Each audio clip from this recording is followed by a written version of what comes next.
안녕하세요. 안녕하세요. 꽃다지들이 찾아왔어. 꽃다지란 말 한국에도 있어요? 아, 없나? 북한에서 이렇게 꽃무늬 옷들을 꽃다지라고 하거든요. 네. 네, 신은이 TV의 신은이에요. 인어공주 류진입니다. 백설공주예요. 똑같은 레파토리예요. 아니 저번에 희진이한테 탈북 스토리 듣다가 너무 재밌어가지고 그 한국 오빠를 나중에 만났는지도 궁금하고 한국에 와서 만날 수도 있는 거 아니야? 근데 대체로 전화번호를 아니까. 아유 몰라요. 그때 과거에는 다 알고 있었는데 야, 만두를 어떻게 팔았어? 근데 전화번호. 제가 그때 탈북하면서 북한에 추적을 당했어요, 핸드폰. 그래서 너무 위급한 상황에 그 핸드폰을 버린 거예요. 그러다 보니까 그 모든 친구들의 연락처도 날라갔고 아쉽다. 아유, 그러면은 그래 만두를 팔았어. 그리고 보이지도 않니 오라에서 끌려갔죠. 더 왔어. 음. 그리고 어떻게 된 거야? 제가 갔는데 일단 보이원이 문을 잠그더라고요. 진짜? 네. 왜? 때리는 도망갈까 거? 막 그랬는지 모르겠는데 그 사람이 이렇게 혼자 사는 집이었어요. 그러니까 우린 북한은 그런 것도 없잖아요. 그런 게 다 인권 문제잖아요. 그치. 사람을 막 집에다 가두는 게. 남자였어? 아저씨죠. 60대 아저씨였어요. 근데 혼자 사는 집에 너를 가뒀다고? 날 가뒀어요. 진짜 미친놈이지. 또 팔고 그때 막 잘못했다고 엄청 빌었어요. 내가 다시는 안 그러겠다. 나 한 번만 봐달라. 근데 그 사람이 내 또래 딸이 3명이나 있는 사람이에요. 북한에. 근데 인정머리가 없었어요. 그러면 좀 마지막까지 용서를 해줬으면 좋을 텐데 처음에는 용서를 해줬지만 모든 사람이 나를 감시하게 만들었고 나보고 모든 활동을 하지 말라고 했어요.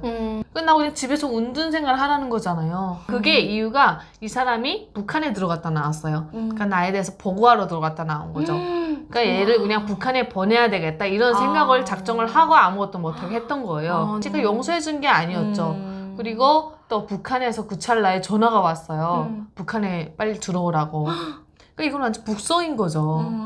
그때부터 나 탈북 안 하면 북한에 들어가면 그냥 내 인생은 끝나겠구나 이런 생각을 했던 거예요. 그리고 그 사람이 북한 갔다 와서 저를 쳐다도 안 보더라고요. 그냥 무슨 계급적 원수 써와보듯이 보고 있고. 그래서 그 다음에 내가 은둔 생활을 하다가 너무 답답한 거예요. 그래서 뛰쳐나가서 수영장에 갔어요. 애들을 가르치려고. 그럼 선수들이 있는데 갑자기 하지 말라니까 너무 황당한 거죠. 그리고 얘네는 내가 왜 갑자기 안 오는지 이유조차도 모르는 거예요. 더 설명하기도 애매해. 뭐라고 설명을 할까? 만두 팔았다고? 그러니까 그게 왜 제가 되는지도 모를 거잖아요. 그래서 갔는데 내가 거기 간 걸 어떻게 알았는지 수영장에서 레슨을 한 5분 정도 했나? 했는데 수영장 저 관람석에 보이원이 나타난 거예요. 그럼 그 유럽 애들을 코치해줬던 거야? 수영을 그쵸. 가르쳐줬던 거네. 근데 그 관람석에 보이원이 토복토복 걸어 들어오고 있는 거야. 그때 내가 너무 깜짝 놀라서 저승사자를 본 저승사자 본 거. 다이빙 하는 데 있잖아요. 수영장 가면. 그 다이빙 때 막 뛰어가서 숨었어요. 근데 애들이랑 다른 코치들이 또 막 따라왔어요. 왜 그래? 근데 얘네가 나를 쳐다보고 저기 보고 나를 쳐다보고 여기 보고. 그러니까 와 죄인도 아닌데 난 이렇게 부들부들 떨고 있고 그랬더니 그 사람이 거기서 나를 현장 체포를 한 거죠. 그리고 자기 집에 또 가졌어요. 또 가더나? 그리고 그때 편지를 쓰게 한 거예요. 비판서. 그래서 나는 적을 배반했고 막 이렇게. 배반했다고? 근데 내가 적을 뭘 배반했어. 나는 그냥 만족하니까. 하고 싶은 일을 한 것뿐인데 그리고 돈을 안 주니까 아르바이트를 했을 뿐인데 근데 그게 북한 입장에서는 엄청난 반역죄가 되는 거죠. 그래서 그치. 비판서도 제 의지와 상관없이 썼어요. 보이원이 불러주는 거를 받았었어야 됐어요. 그리고 전 태어나 처음 해본 지장, 12장 이렇게 12장을 찍어? 또 그거 하나만으로도 나는 빼도 박도 못하죠. 끝났네. 이제 북한 가면 뭐 추방당하고. 좀 괘씸하더라. 그렇게 억울하게 잡혀간다는 게. 그래서 차라리 탈북을 하자 결심을 했고 탈북을 했죠. 진짜 근데 어떻게 탈북해? 보이지도 않니 그렇게 가둬놓고 막. 근데 좀 유럽을 또 총 책임지는 버이원 중에서도 또 제일 높은 탑 버이원이 있더라고요. 그래서 그런 곳에 가서 버이원들이 모여서 청화도 하고 또 자기들만의 그런 걸 하더라고요. 저에 대해서 보고하러 거길 간 거예요.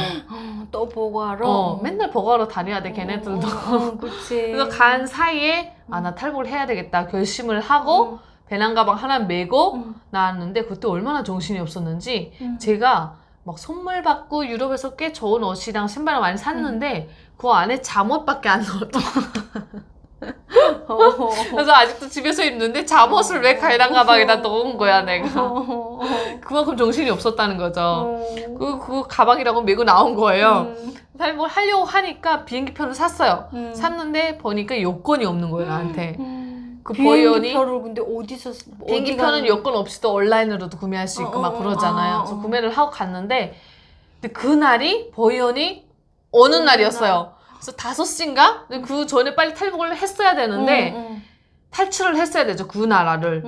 근데 파스포트를 달라는 거야 나보고 여권 내놓으라고. 근데 나 보이언이나 탈북할까 여권을 해소한 상황이라서 티켓은 있는데 여권이 없었어요. 어떡해. 그래서 보내주세요.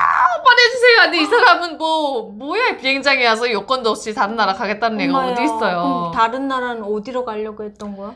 그때 차라리 내가 대한민국에 요청을 했으면 좀 편하게 탈북했을 텐데 그때 약간 한국에 대한 믿음이 없었던 거죠. 왜냐면 아직까지 아무래도 제가 유럽에서 살았던 기간보다는 북한에서 살았던 시간이 훨씬 많잖아요. 그러니까 그 세뇌가 아직까지 남아있었고 아직까지 북한 사람이었네. 아직까지는 그게 있었고 또 그 남한에 가면 정말 이거는 좀 웃을 일은 아니지만 국정원에서 저 같은 사람들을 다시 간첩훈련을 시켜서 북한에 파견할 수도 있겠다 이런 생각을 했던 거예요. 신분인 만큼 네, 그런 생각을 했던 거죠. 내가 자유롭지는 못할 것이다 이런 생각을 했기 때문에 저는 독일로 탈북을 결심을 했어요. 그래서 독일 가는 표를 끄는 거예요? 그래서 독일에 가는 비행기를 산 거예요. 근데 못 갔죠. 못 가게 해서 보내달라고 울고불고 하는데도 안 보내주더라고요. 여권이 없는데 어떻게 딴 나라를 가? 그 사람 입장에서는 황당하지. 여권도 없이 와서 보내달라고 울고 있는 게. 뭐 왜 이래 얘 이런 식으로. 근데 그걸 다 설명할 수도 없잖아요. 그래서 못 가고 5시 되니까 무섭더라. 이 사람이 마주치면 어떡해. 야 너 어디가 이렇게 되면 어떡해. 그래서 또 막 무작정 와서 호텔을 막 잡아서 들어갔어요. 근데 호텔에서 잠이 안 오는 거예요. 너 잠이 와. 이게 갑자기 들어가다 보니까 호텔도 비싼 방밖에 없어요. 비싼 방에 들어가고 귀한 돈으로 내가 만두 팔아서 번 돈으로 들어갔는데 창문도 못 열겠더라고. 보이언 들어올까 봐. 그래서 진짜 배고픈데 뭘 먹으러 나가야 되는데 또 북한 사람들 쫙 깔렸을까 봐 못 나가고 막 그러고 있다가 어떻게 가지 고민을 한 3일 동안 했어요. 호텔에서? 그러다가 배를 타고 탈출을 해야 되겠다. 그래서 배를 타러 새벽 5시에 갔어요. 여권 없어도 되니까? 아니요, 여권 있어야 돼요, 거기도. 배도 여권 있어요. 네. 근데 비행기는 일단 안 됐으니까 배는 뭐 비켜라! 할 수도 있잖아. 비행기는 그게 안 됐잖아. 야, 배도 어떻게 비켜랑 탈 수 있는. 그쵸, 안 보내면 내 몸을 저 배로 날릴 테다 막 이런 생각까지 하면서 아니 뭐 수영해서 가지 뭐. 예. 인어공주니까. 네, 아무튼 그런 뭐라도 되겠지 하고 갔어요. 갔는데 아니나 다를까 여자 경찰들이 서가지고 여권 한 명 한 명 이렇게 세관 검열을 하는 거예요. 제 차례가 됐는데 근데 저는 그때 준비하고 가지 않았거든요. 정말 아무 생각 없이 갔어요. 그냥 뛰어 들어가자 갔는데 제 앞에서 여권 내놓으라고 또 이러는 거예요. 근데 그냥 멍 때렸어요. 아무 생각 없이. 근데 그때 내가 왜 그랬는지도 모르겠어요. 그냥 이러고 계속 쳐다만 보고 있었는데 그 경찰은. 이 사람들이 왜 이래 빨리 여권 내놔. 파스포트 플리즈 계속 이러는데 내가 계속 멍 때리고 있었던 거예요. 그랬더니 지들끼리 내가 동양인이잖아요. 얘 영어 모르는 애인가 봐 이러는 거예요. 그러더니 뒤에 사람들은 또 빨리 왜 안 가냐고 계속 오랜 시간 기다리고 있고 그러니까 빨리 좀 가라고 이런 상황이고 그랬더니 지들끼리 수닥수닥 하더니 귀찮았나 봐요. 그랬더니 넌 또 배잖아요. 비행기도 아니고 그랬더니 그냥 가라고 이래서 넘어갔죠. 그걸 그렇게 넘겨줘? 네. 그래서 배 이거 다리 있잖아요. 다리 넘어서 갔어요. 그 다음엔 땅에 철썩 주저앉는 거예요. 나 이제 살았구나 하는 생각에 진짜 땀이 온몸을 다 젖어 있더라고요. 근데 어디로 가는 배였어? 이탈리아로 가는 배였어요. 이탈리아 가는 배였어? 그래서 그 배를 타고 이탈리아를 가서 이탈리아에서 또 기차를 타고 그 알프스 산이 있는 그곳으로 갔고 또 거기서 알프스 산을 택시를 타고 넘었어요. 거기서 아이스크림 사 먹으면서 만두판 돈 다 쓰겠네 진짜. 다 썼어요 언니 그때. 한쪽으로 설렜죠. 내가 자유를 얻었다는 기쁨. 근데 울기도 많이 울었어요. 제가 그때 인순이 씨의 고이의 꿈 노래를 한 100번 정도 들었던 것 같아요. 그래서 난 꿈이 있어. 이거 가사가 너무 그러니까 나는 하고 싶은 게 너무 많은데 내 꿈을 그렇게 허무하게 밟아버린 거잖아요. 그 사람들이. 그래서 내가 꼭 꿈을 이룰 테다 막 이런 생각을 하면서 독일까지 갔죠. 야, 에이. 유럽이니까. 네, 그래서 독일에 갔는데 유럽은 또 국경이 없더라고요. 그래서 그러니까. 국경이 있다고 해도 되게 그 심플했어요. 이렇게 막 엄청난 여건이 그렇게 해도 가능하구나. 네. 유럽이니까 가능한 거야. 유럽이니까 가능했던 거예요. 여기라면 중국이나 동남아라면 정말 상상이 안 됐죠. 별 못했어. 네, 그래서 그냥 근데 정말 유유히 거의 독일까지 또 내려갔고 그 독일에 지인분이 있었어요. 그래서 그 지인분에 갔는데 그분도 되게 재력이 좋으신 분이셨어가지고 집에 갔는데 경찰이 저를 찾고 있는 거예요. 왜? 북한에서 쫓아온 거죠. 저를 추격한 거죠. 독일까지 왔어? 독일까지. 독일에 있는 건 어떻게 알고? 그러니까요. 저는 그게 지금도 궁금해요. 독일에 제가 거기에 있는 건 또 어떻게 알고. 너무 소름이 돋는 거예요. 그래서 그때 이건 핸드폰밖에 없다. 근데 좀 제가 봤을 때는 제가 SNS를 했어요. 북한 사람일 때부터. 그래서 제가 페이스북을 했거든요. 근데 그 페이스북으로 친구들한테 나 지금 독일에 탈북하고 있거든 하면서 막 어머나 세상에 이렇게 철딱서니 없게 달려. 그러니까 외국인 친구들이랑 한국 사람들한테 얘기를 했던 거예요. 제가. 근데 보이지도 않는 그 페이스북을 볼 수가 있는 그 거잖아. 사람은 그 정도의 뭐라고 할까? 그 보이지도는 그 사람은 인터넷이 뭔지 잘 몰랐던 사람이었어요. 네가 도망가면 그 보이지던들끼리는 그쵸. 그게 다 그게 소통이 되겠죠. 그 사람 자체는 그 정도의 그 실력을 갖춘 사람은 아니었는데 뭘 아마 잡으려고 혈안돼 그랬나 있을 봐요. 텐데. 그래서 버나마나 핸드폰밖에 없죠. 뭐 제 몸에 뭐 위치 추적기를 달아난 것도 아니고 그래서 너무 신기했어요. 그 지인한테 연락이 온 거예요. 경찰이 얘를 찾고 있으니까 잡으러 온다고. 그래서 부랴부랴 그때 그냥 또 그 배낭 가방 하나 메고 나온 거예요. 잠옷 배낭? 네. 그래서 난민 수용소로 갔어요. 독일에 있는 네, 독일에 있는 왜냐면 제가 그 당시에는 북한 사람이잖아요, 신분이. 그러니까 잡히면 북한에서 잡아가도 뭐라고 말을 못하는 거예요, 독일에서. 그치. 근데 제가 난민 신청을 하고 독일 사람이 되면은 못 잡아가는 거니까. 그래서 갔는데 그때가 또 시리아 전쟁이 터져서 시리아 난민들이 엄청 독일에 또 독일이 난민분들 많이 받아주다 보니까 난민 수용소는 요만한데 난민이 터지는 거예요. 그래서 길거리에 사람들 다 방치해뒀었어요. 그래서 잘 것이 없어서 그냥 길거리에 이불 깔고 이렇게 자는 모습이 뉴스에서도 계속 나오던 상황이고. 독일 네가 간 거야? 구석에 내가 끼어 있었던 거예요. 신청은 했어 그래서? 신청했는데 처음에 갔는데 제가 핑크 자켓에 핑크 캐리어를 들고 있으니까 사우스 코리안 이러는 거예요. 난 노스 코리안이라고. 근데 여권도 없잖아요, 제가. 그러니까 이게 밝힐 수 있는 게 애매한 거예요. 하루가 지나도록 그 연락이 없는 거예요. 그래서 그냥 길거리에서 그 시리아 사람들이랑 같이 누워있고 빵 한 조각 주는 거 얻어먹고 배고프고 또 그 사람들 눈 부리부리해서 이러고 쳐다보는데 무섭고 그러고 있다가 일단은 너무 추웠어요. 그때 겨울에 제가 탈북을 해가지고 안 되겠다. 나 도움을 좀 어딘가 요청을 해야 되겠다 해서 난민 핸드폰을 빌려가지고 인터넷으로 대한민국 대사관을 찾은 거예요. 갑자기 소름 돋는다. 그때 너무 슬펐죠. 그래서 대한민국 전화하면서도 내가 해봤던 일이 아니잖아요. 이게 태어나 처음 해보는 일이잖아요. 어떡하지? 이 사람들이 나 안 받아준다고 하면 나 어떡하지? 그리고 또 너무 방치돼 있으니까 북한 사람이 와서 연합! 하고 잡아도 잡힐 수 있는 그런 환경이었어요.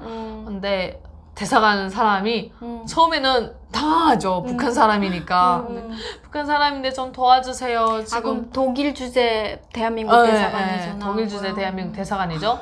그래서 막 연락을 했더니 그럼 어디까지는 오실 수 있어요? 그래서 네 했더니 그럼 택시 타고 거기까지 오세요 그러더라고요. 택시 타고 거기까지 갔더니 있잖아 우리 여러 명 차는 차 뭐죠? 약간 연예인들 차 같은 벤인가? 그런 게 이렇게 탁 있는 거예요. 그러더니 안녕하세요 하면서 대한민국 사람들이 여러 명 쫙 내리는 거예요. 근데 막 심장이 덜컥하죠. 무서웠구나. 네, 무섭기도 하고 한편으로는 살았구나 하는 안도감도 있고 약간 다양한 생각이 있었던 것 같아요. 그래서 딱 타고 대사관에 들어갔죠. 들어갔는데 이렇게 대사님이라고 해야 되나? 참사님인지 대사님인지 잘 모르겠어요. 아무튼 제일 우두머리 그분 방에 딱 갔어요. 그랬더니 배고프죠? 하면서 밥부터 먹으라고 초밥을 한 싹 쫙 차리는 거예요. 내가 초밥 좋아하는 것도 어떻게 알고 인어공주가 또 초밥을 네, 너무 배고팠어서 그냥 숨도 안 쉬고 먹는데 정말 제가 태어나서 먹었던 초밥 중에 제일 맛있었던 초밥이었던 것 같아요. 진짜. 딱 먹는데 그분이 이렇게 흐뭇하게 너무 이 얼굴도 좋으시고 빛이 나시는 분이셨어요. 아저씨인데 밥 먹었더니 또 커피 주고 빵 주고 해서 그냥 배 튼튼해지니까 종이 하나를 쓱 내밀더라고요. 봤더니 내가 정말 대한민국 사람이 되겠습니다 하는 그런 각서 이런 거더라고요. 그래서 그때 그분이 제일 감동적이었던 게 저를 이렇게 안아주시고 이렇게 토닥토닥 해주면서 아유 재능 많으신 분이 왔네 이러면서 다 알고 계신 거예요. 그 내가 멀타에서 뭐 했고 도망왔고 그 과정을 다 공유를 하나 봐요. 엄마야. 그리고 또 제가 한국 유학생들이 모르면 간첩이다 할 정도로 좀 유명했거든요. 거기서 소문 이미 네, 났었구나. 이미 났고 그런 애가 탈북을 했대 이런 것까지 다 소문이 난 거죠. 왜냐면 내가 알리면서 탈북을 했으니까. 다 알고 페이스북에 이러고 왔으니까. 다 알고 계셨고 가면 잘 살 거라고 이야기를 하시는데 너무 따뜻하시더라고요. 그래서 내가 대한민국은 이렇게 따뜻한 사람들이 사는 것이구나. 내가 가면 잘 살 수 있겠구나 하는 믿음이 생기더라고요. 자, 가겠습니다! 했죠. 그래서 그때 그 비행장 기다리는 그 뭐니 갑자기 생각이 안 나지? 그때 이용해보고 이용해본 적이 없어가지고 나도 말로만 들어가지. 그러니까 스카이 라운지? 스카이 라운지. 우리가 서로 힘을 합치니까 생각이 나네요. 언니. 스카이 라운지 그때 가보고 못 가봤거든요. 거기서 여유롭게 뷔페 먹고 그분들이 나를 딱 보호를 해서 그때 갑자기 대한민국 요건을 주는 거예요. 저한테 어떤 신기한 대한민국 근데 내 사진이 똑같이 있는 거예요. 그걸 어떻게 만들었대? 그 짧은 시간 내에. 그래서 하긴 내가 그래도 꽤 머물렀으니까 대사관에 그래서 그걸 쭉 주셔서 쫙 비행장 안에까지 보호해서 들어갔고 안녕히 가세요. 근데 또 되게 숨도 멋있었어요. 외국인도 아니고 그거는 대한항공이다 보니까 여행 왔던 독일에 여행 왔던 대한민국 사람들만 앉아 있는 거예요. 구석에 내가 끼어 있는 거잖아요. 이 사람들 나 북한 사람이고 모를 거잖아. 그래서 이러고 숨도 못 쉬고 그리고 9시간 동안 왔죠. 대한민국 땅에 딱 도착을 했구나. 그렇죠. 축하합니다. 그렇게 대한민국에 왔습니다. 희진이는. 결국은 대한민국 품에 안긴 우리 희진 씨를 축하하면서 또 오늘도 마무리하려고 합니다. 다음 시간에 또 다른 주제를 가지고 찾아오도록 할게요. 안녕히 계세요. 안녕히 계세요.